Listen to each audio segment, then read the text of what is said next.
pushed out, never gave you a chance, and they told you to fight, but tied your hands. My name is Hiram Rivera. I'm the Youth Organizing Coordinator for the Urban Youth Collaborative in New York City.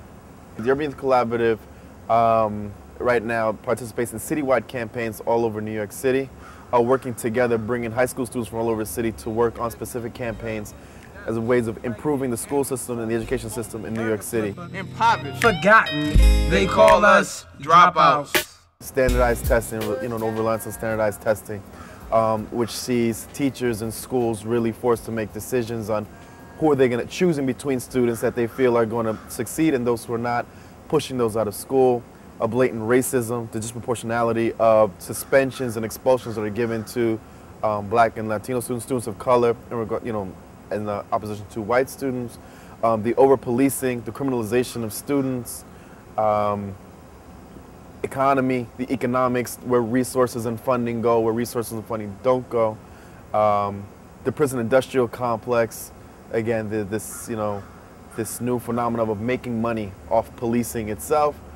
All of those are some of the many factors to push out. What do you call a student that has been set up to fail?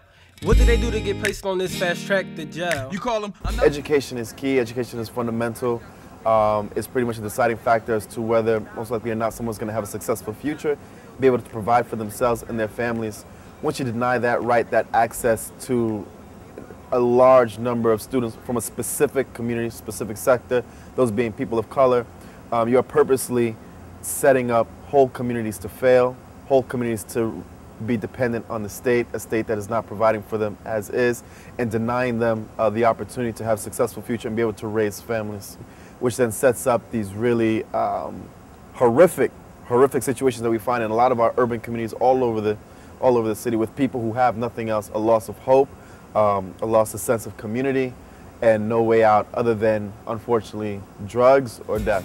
Pushed out, never gave you a chance, and they told you to fight. There has to be a serious change in the way the system looks at people, and specifically people of color.